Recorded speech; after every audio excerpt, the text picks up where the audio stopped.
할렐루야. 지난주 금요일 남북정상회담이 열렸습니다. 너를 치려고 제조된 모든 연장이 쓸모가 없을 것이라고 하는 말씀대로 북한의 핵무기가 이제 쓸모가 없게 되고 또 평화적으로 통일이 이루어지기를 위해 기도합니다. 모든 것이 잘 될 것입니다. 며칠 전부터 이런 생각이 제 머릿속에서 떠나지 않습니다. 하나님의 긍휼이 없이는 살 수가 없구나. 하나님이 나를 불쌍히 여겨주셔서 여기까지 하나님이 보호해 주셨다라고 하는 그런 생각이 들면서 하나님의 은혜에 감사했습니다. 우리 성도들 가운데 힘들어하는 성도들을 생각하면서 이런 기도가 절로 나왔습니다. 하나님 긍휼을 베풀어 주옵소서. 부족한 종이 어떻게 도와줄 길이 없나이다. 저는 아무것도 할 수 없사오니 주여 우리 성도들을 긍휼히 여겨 주옵소서. 며칠 전부터 한 이 기도가 오늘의 말씀을 잉태하게 했습니다. 오늘 본문은 가장 두렵고 가장 불안하고 가장 고통스럽고 가장 수치스럽고 가장 죽고 싶은 한 여인을 스팟라이트하고 있습니다. 이 여인에게는 누구보다도 주님의 긍휼하심이 필요했던 여자였습니다. 근데 사실 여기 앉아있는 우리 어느 누구도 이 여자에 못지않게 주님의 긍휼하심이 필요하지 않습니까? 주님의 긍휼하심이, 주님의 불쌍하심, 여기심이 필요 없는 자가 어디에 있겠습니까? 사람들이 나를 불쌍히 여긴다면 자존심이 상할 것입니다. 그러나 하나님이 나를 불쌍히 여기신다면 그것은 은혜입니다. 하나님의 긍휼하심은 사랑입니다. 긍휼이 풍성하신 하나님께서 이 시간 세상에 치여 고르지 못한 호흡으로 심도라는 우리 성도들을 긍휼히 여겨주셔서 회복시켜 주시기를 주님의 이름으로 축원합니다. 감람산에 올라가서 기도하셨던 예수님이 아침에 다시 성전에 들어가셨습니다. 백성들이 예수님의 말씀을 들으려고 기다리고 있었기 때문입니다. 말씀을 전하고 있을 때 웅성거리는 소리가 들렸습니다. 밖에서 대제사장과 서기관들이 은행 중에 잡힌 한 여인을 끌고 와서 예수님 앞에 세운 것입니다.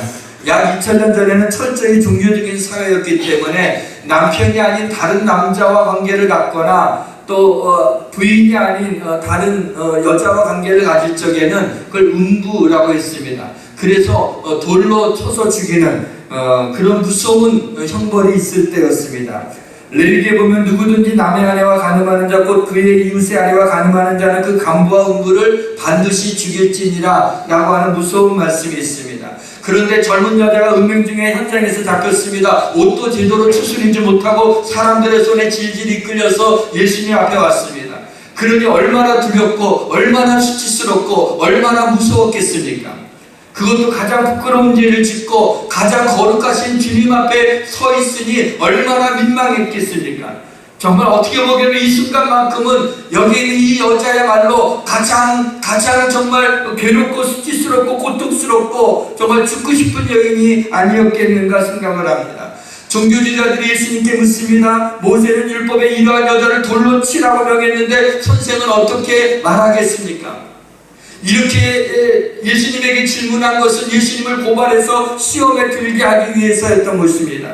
율법대로 돌로 치라고 하게 되면은 어떻게 사랑을 얘기하면서 이 여인이 음행을 했다고 해서 돌로 쳐서 죽이라고 얘기할 수가 있겠냐고 할 것이고, 만약에 이 여인을 용서해 주라고 하게 되면 아니 하나님의 아들이라고 그러면서 어떻게 하나님의 이 율법을 갖다가 어기는 말씀을 하실 수 있느냐, 이렇게 말해도 안 되고 저렇게 말해도 안 돼. 그런 올무에 놓고 이 예수님을 고발하려고 이들이 시험하고 있는 것입니다.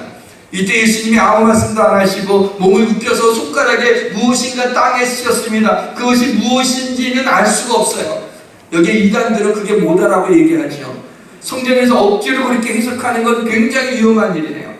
그것은 무엇을 쓰셨는지는 알 수가 없습니다. 그러나 종교지들이 예수님이 대답하지 못함을 보고 계속해서 질문을 던지면서 예수님을 몰아세웁니다.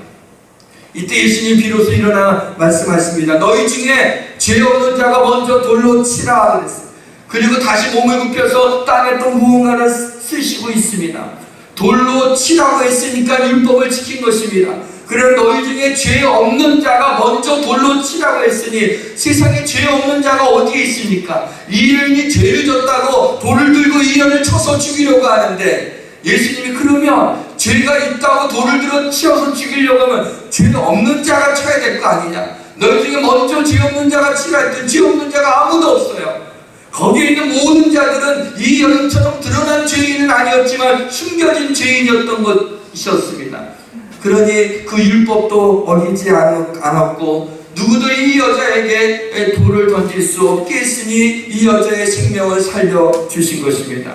제가 말씀을 준비하다가 깜짝 놀란 것은 여기에 서 있는 돌을 들고 서 있는 이 군중들이 누구입니까?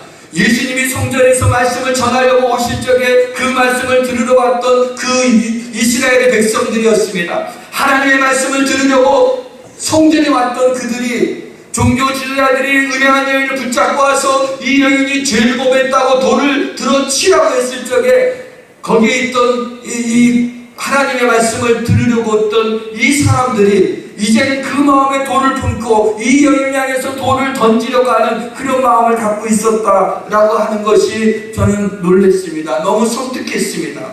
왜냐하면 갑자기 우리들의 모습을 보는 것 같아서였습니다.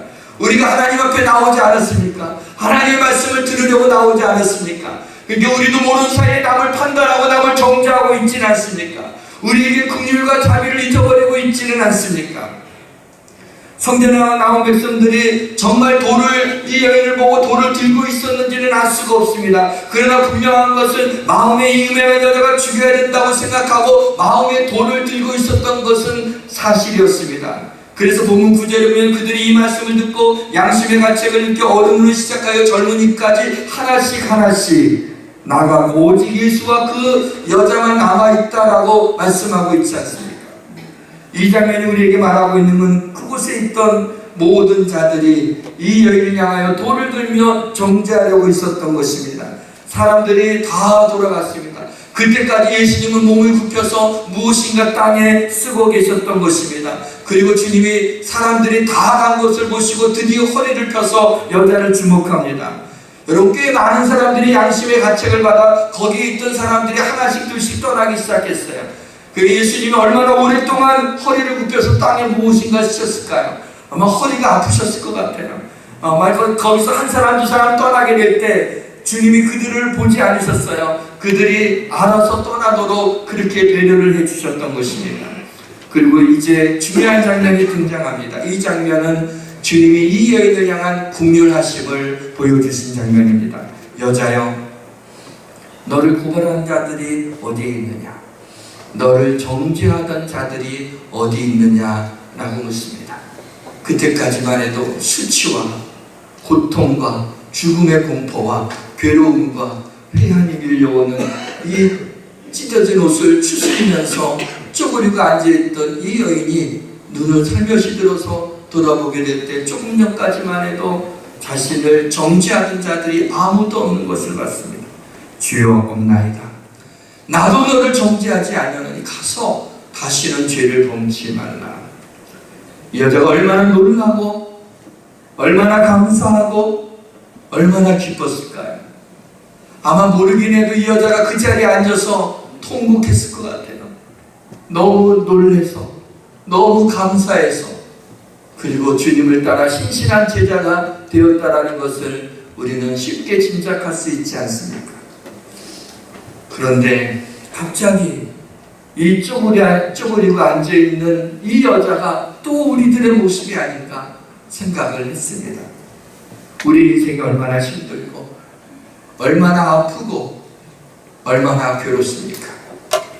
몸부림을 친다고 해결되지 않습니다. 술을 마신다고 해결되지 않습니다. 돈을 많이 번다고 해결되지도 않습니다. 주님의 긍휼하심만이 이 곤고함을 해결할 수 있음을 믿으시기를 바랍니다. 이 여인이 이 죽음의 공포와 이 수치와 이 고통과 아픔과 괴로움 가운데서 해방시켜준 것은 오직 주님의 말씀만이 그들을 돌아가게 할 것이고, 주님의 말씀만이 이 여인에게 죄를 묻지 아니하며 용서해 주시는 그 은혜로 말미암아 이 여인이 다시 새로운 인생을 살게 되었던 것입니다. 사랑하는 성도 여러분, 음행한 여자에게 큰 긍휼을 베풀어 주셔서 살려주시고 죄를 사해 주신 주님이 이 시간에 우리 성도들을 향해 날아오는 돌들을 온몸으로 친히 막으시며 십자가에서 피 흘려 죽으시고 우리에게 큰 긍휼을 베풀어 주셔서 다시 회복하게 하시고 은혜를 베푸시며 축복해 주시기를 주님의 이름으로 축원합니다. 이 시간 하나님의 긍휼하심이 무엇인지, 그리고 우리가 연약한 자들을 긍휼히 여겨야 되는 이유가 무엇인지에 대해서 말씀을 드리려고 합니다. 성령의 역사가 나타나기를 주의 이름으로 축원합니다. 먼저 하나님의 긍휼하심에 대해서 말씀을 드리겠습니다. 구약의 긍휼은 히브리어로 헤세드입니다. 헤세드를 가장 잘 표현한 것은 예레미야서에 나와 있어요. 에브라임은 나의 사랑하는 아들 기뻐하는 자식이 아니냐. 내가 그를 책망하여 말할 때마다 깊이 생각하노라. 그러므로 그를 위하여 내 창자가 들끓으니 내가 반드시 그를 불쌍히 여기리라. 여호와의 말씀이니라. 그랬어요. 아버지가 자식을 깊이 생각하는, 창자가 들끓을 정도로 안쓰러워하고 불쌍히 여기는 마음, 그것이 긍휼입니다. 여러분, 우리 가운데 우리 자녀가 어떤 아주 굉장히 고통스러운 일로 인하여, 어떤 장애로 인하여, 어떤 남다른 아픔으로 인하여 괴로워하게 된 적에 이런 부모의 마음이 어때요? 창자가 들끓는 것 같이, 창자가 끊어지는 것 같이 아프지 않습니까? 그것이 너무나 마음이 안쓰럽고 불쌍하지 않습니까? 바로 그와 같은 하나님께서 내가 너희를 향해서 그와 같은 긍휼을 가지고 있다는 것입니다. 하나님의 긍휼이 필요하지 않은 사람이 누가 있겠습니까? 누구든지 이 땅에서 살아가는 동안에 하나님의 긍휼이 필요한 것입니다. 하나님이 우리를 그만큼 사랑하시는 것입니다. 긍휼은 그 사람의 마음속에 들어가는 겁니다. 자식이 아프면 그 아픔이 내게 그대로 전달됩니다. 자식이 아프면 내가 아픈 겁니다. 왜요? 사랑하기 때문이죠. 이것이 긍휼입니다. 시편에 보면 아버지가 자식을 긍휼히 여긴 것 같이 여호와께서는 자기를 경외하는 자를 긍휼히 여기시나니 하면서 우리를 향하여 긍휼하심을 보여주고 계십니다. 우리를 완벽하게 긍휼히 여기시는 분은 하나님 한 분밖에 없습니다. 히브리서에 우리에게 있는 대제사장은 우리의 연약함을 체휼하지 아니하는 자가 아니요 모든 일에 우리와 같이 한결같이 시험을 받으시되 죄는 없으시니라. 그러므로 우리가 긍휼하심을 받고 때를 따라 돕는 은혜를 얻기 위하여 은혜의 보좌 앞에 담대히 나아갈 것이니라. 죄로 말미암아 영원한 형벌을 받아야 되는 우리를 대신하여 십자가 달려 죽으심으로 지옥에서 우리를 건지신 예수 그리스도의 십자가가 바로 긍휼의 결정체인 것입니다. 다른 사람을 긍휼히 여긴다는 것은 쉬운 일이 아닙니다. 누군가 어려움을 당할 때 한두 번 옆에서 아파하고 도와주는 일은 가능할지 모르지만 내가 그 사람의 처지가 돼서 지속적으로 긍휼히 여기고 도와준다는 것은 지극히 어려운 일입니다. 나 살기도 바쁜데 어떻게 긍휼을 베풀며 살 수 있겠습니까? 사람은 근본적으로 이기적입니다. 요즘과 같은 비정한 세상에서 긍휼의 마음을 품는다는 것은 거의 기적과 같습니다. 근데 하나님의 자녀는 긍휼의 마음을 품어 기적을 일으키는 사람이 되어야 됩니다. 예수님은 기적을 일으키기 전에 언제나 긍휼을 베푸셨습니다. 병든 자들을 볼 때 긍휼히 여기시고 그들을 치유하셨습니다. 5,000명이나 되는 사람들이 하루 동안에 아무것도 먹지 못함을 보시고 저녁 때 그 무리를 보시고 민망히 여기사 물고기 2마리와 떡 5덩어리를 5,000명을 먹이신 기적을 행하신 것 아닙니까? 긍휼은 기적을 일으키는 씨앗입니다. 긍휼은 기독교만의 독점적 가치는 아닙니다. 불교에서 자비도 이와 비슷한 의미를 가지고 있습니다. 유교에서 측은지심이라는 말도 우리가 긍휼을 잘 설명해 줄 수 있는 말입니다. 굳이 종교가 아니라도 우리 인간의 보편적 가치, 인류에도 긍휼의 의미를 담고 있습니다. 그래서 보게 되면 믿지 않는 사람들, 굿네이버스, 무슨 그런 월드 비전 이런 걸 통해서 세상에 좀 굶어주고 가는 아이들에게 도움의 손길을 펼치는 사람 가운데 믿는 사람들만 있는 것은 아닙니다. 믿지 않는 사람도 그와 같은 인류애를 가지고 있습니다. 그러나 오늘 주님이 보여주신 긍휼과는 근본적인 차이가 있습니다. 다른 것은 전부 자신의 마음과 감정에서 출발한 것입니다. 내 마음이 너무 불쌍하다고 안쓰럽다고 하는 내 생각과 마음과 감정입니다. 그런데 우리가 성경에서 이야기하는 하나님이 우리를 긍휼히 여기시며 이 긍휼한 마음을 가지고 긍휼히 여겨야 된다는 긍휼은 그렇지 않습니다. 그것은 하나님께서 십자가의 은혜로 긍휼을 베풀어 주신, 그래서 그 긍휼하심을 입은 하나님의 백성들이 내 감정과 생각이 아니라 하나님의 긍휼하신 그 마음을 가지고 하나님의 긍휼을 가지고 이 땅을 살아가는 그 마음으로 긍휼히 여기는 것, 그런 면에서 차이가 있는 것입니다. 이제 우리가 연약한 자를 긍휼히 여겨야 되는 이유 두 가지만 말씀드리겠습니다. 첫째는 우리는 긍휼히 여김을 받았습니다. 그래서 긍휼히 여겨야 됩니다. 사랑하는 성도 여러분, 우리가 언젠가는 그리스도의 심판대 앞에 서게 될 것입니다. 이때 긍휼 없는 심판을 상상이나 하겠습니까? 여러분, 마지막 때 천국에 가게 될 적에 두 번의 심판이 있습니다.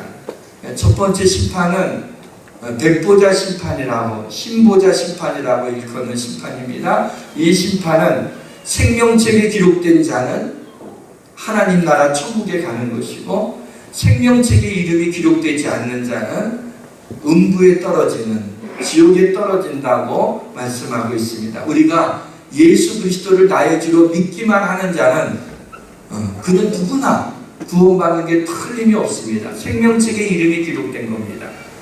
그런데 우리 믿는 자들은 또 한 번의 심판대 앞에 서게 됩니다. 그게 그리스도의 심판대입니다. 그리스도의 심판대는 지옥에 가냐 천국에 가냐라는 것을 심판하는 것이 아닙니다. 여기는 하나님이 칭찬하시고 책망하시는 그것을 달아보는 것입니다. 그래서 이건 행위의 심판입니다.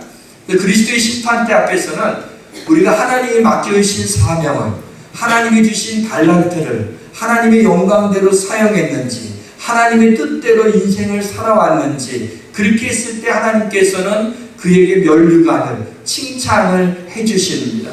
그러나 그러지 않았을 때에는 하나님께서 책망하시는 거죠. 바로 그런 차이예요.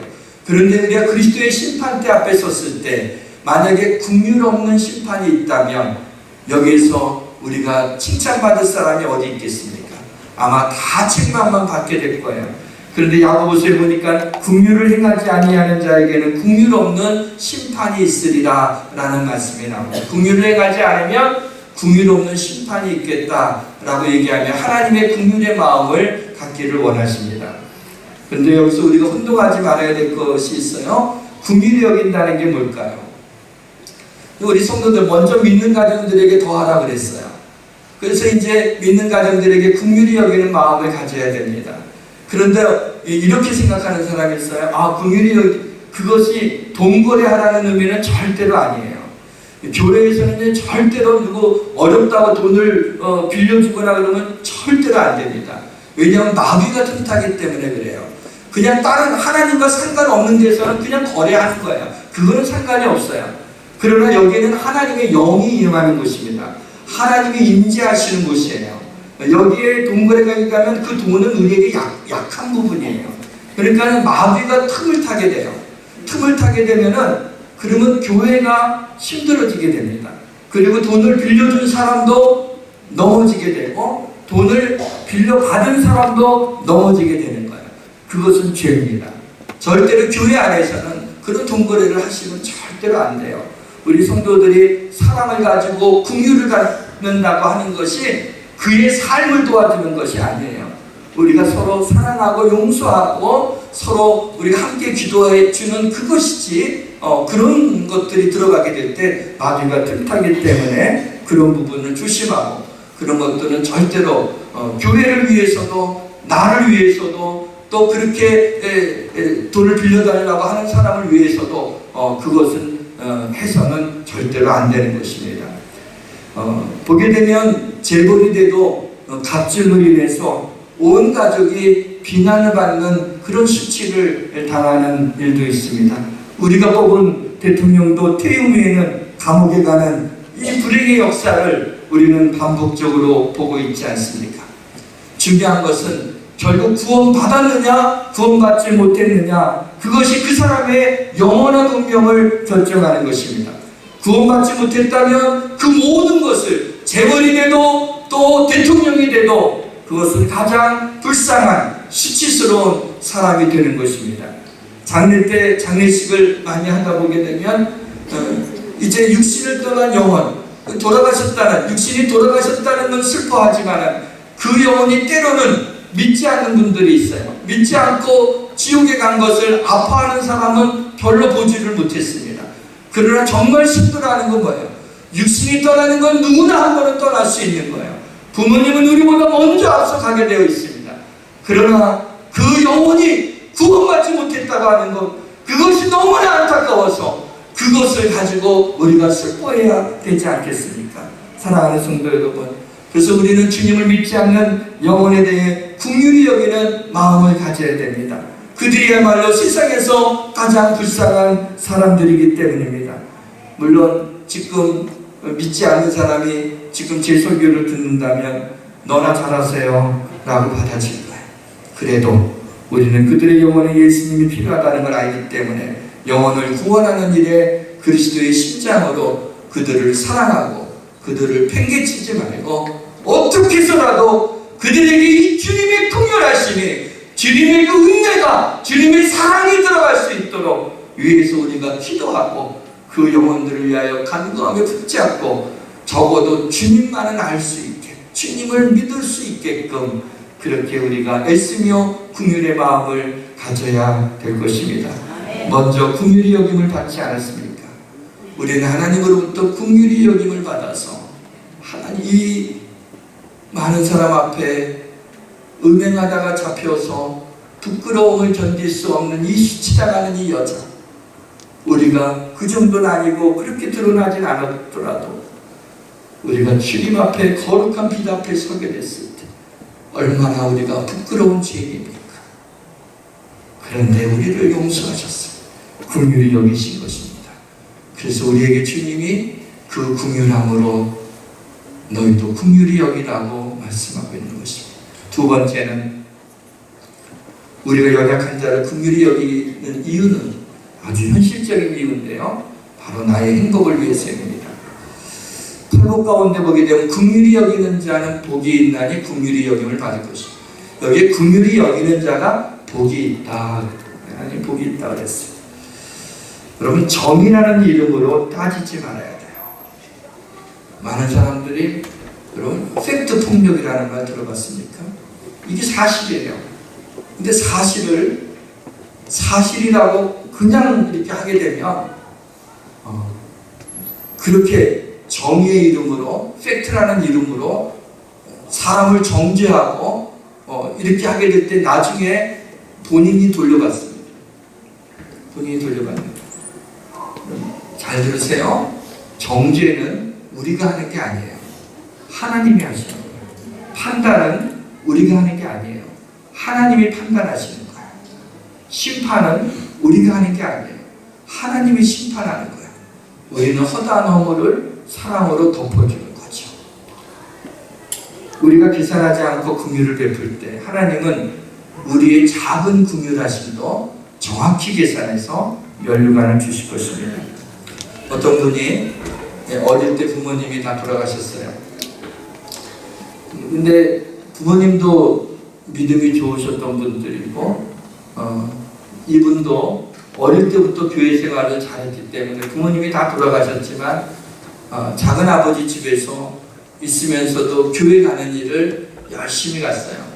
그러나 마음속에는 언제나 이런 의문이 들지 않았어요. 하나님이 날 사랑하신다며, 어떻게 가장 사랑하는 엄마 아빠를 다 데리고 가셨나? 어떻게 나를 고아로 만들 수가 있는가? 어떻게 나를 이렇게 불쌍하게 만들 수가 있는가? 그 의문이 지워지지 않고 하나님을 원망하는 마음이 언제나 있었다는 거예요. 그러나 그런 숙제를 가지고 그냥 이제 장성했습니다. 근데 사업을 했는데 놀랍게 사업이 성공을 했어요. 그래서 남부럽지 않은 그런 부를 모으게 됐을 때 기도하는데 그때서야 하나님의 뜻을 깨닫게 된 거예요. 아, 나를 소년 가장으로 자라나게 하신 것, 그것은 바로 이 땅의 소년 소녀 가장들을 돌보라고 하나님이 나에게 먼저 그렇게 하셨구나. 그 마음을 갖게 하셨구나. 그리고 내 사업을 이렇게 축복하셨구나. 그것을 깨닫고 나서 그에게 상당한 많은 부분들을, 그 일들을 위하여 사용하면서 누구보다도 그 가치 있는 일을 하면서 행복하다고, 나같이 복된 자가 세상에 어디 있느냐라고 하는 간증을 하는 것을 들은 적이 있습니다. 그런가 하게 되면 장애를 가진 부모가 자기 아이로 인하여 또 장애를 가진 다른 집 아이들을 돌봐주며 장애인들을 위하여 헌신하는 그러한 모습들도 많이 보게 됩니다. 삶에서 만나는 수많은 사람 가운데 때로 내 도움이 필요한 사람을 긍휼히 여기고 아무 대가를 바라지 않고 허물을 베푸는 것, 그것은 삶을 행복하게 만드는 조미료입니다. 사랑하는 성도 여러분, 우리가 긍휼을 베풀 때 세상에서 얻을 수 없는 기쁨을 느끼게 되고 자녀들이 감사를 배우고 하나님이 기뻐하시고 축복할 것을 믿으시길 주의 이름으로 축원합니다. 긍휼은 축복의 부메랑입니다. 출애굽기 1장에 보게 되면 히브리인 산파 2명이 나옵니다. 이때는 모세가 태어났을 때예요. 이제 이스라엘 백성들이 이집트에서 400년 동안 있으면서 몇백만 명이 된 거예요. 그러니까 바로 왕이 생각할 때는 야, 이놈들이 계속 있다가는 이거 굴러온 돌이 박힌 돌을 빼겠구나 생각이 들어서 여자아이들이 태어나면 살려주고 남자아이들이 태어나면 다 죽이라고 하는 거예요. 왜냐하면 여자아이들은 다른 데 쓸모 많고 힘이 없는데 남자는 커서 힘이 있으니까는 이 반역을 일으키게 되면 큰일 나게 되니까는 남자애를 다 죽이라고 해요. 이 히브리 산파 이 두 사람이 모세가 나오게 되었을 때 모세를 보고 성경에 보게 되면은 하나님을 두려워하여 이 아이를 죽이지 아니하고 부모에게 주고 떠나게 돼요.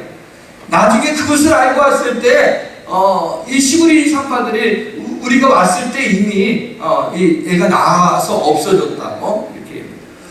저는 여기에서 히브리 산파 두 사람이 하나님을 두려워했다고 표현하고 있는데 하나님을 두려워한 것뿐만 아니라 그 남자 아기를 보면서 긍휼히 여기는 마음이 없었겠습니까? 이 아이가 죽는다라고 하는 것을 생각할 때 긍휼히 여기는 마음을 하나님이 주셔서 그래서 이 아이를 살려준 것이 아니겠습니까? 그때 하나님이 성경의 출애굽기 1장에 나옵니다. 산파들에게 은혜를 베풀어 주시는데 그의 집을 흥왕하게 하셨다라고 말씀하고 있습니다. 우리가 이 땅에서 긍휼을 베풀 때 하나님이 우리의 삶을, 우리의 가정을 흥왕하게 하시는 그러한 축복이 임할 줄 믿으시기를 바랍니다. 자신과 가족만을 위해 사는 사람들이 있습니다. 그러면 행복할 것 같지만 우리 인생이 그렇게 단순하지는 않습니다.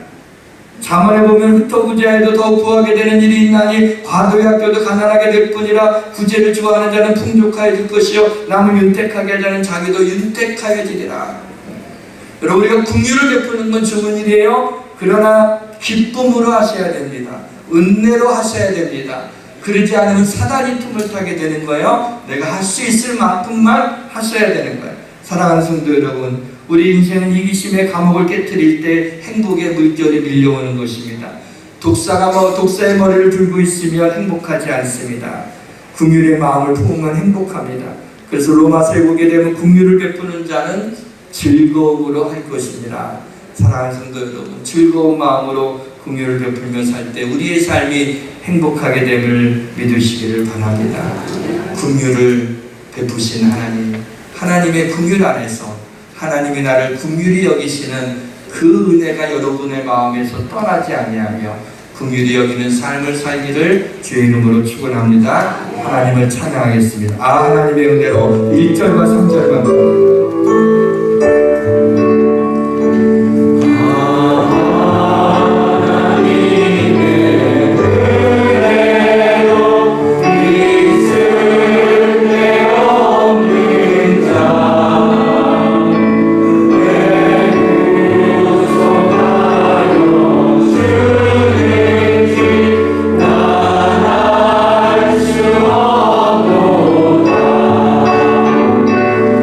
내가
여호와 하나님이여, 주의 긍휼을 우리에게서 거두지 마시고 주의 불붙는 긍휼로 우리를 불쌍히 여기사 주의 인자와 진리로 우리를 항상 보호하여 주옵소서. 예수님의 이름으로 기도합니다. 아멘.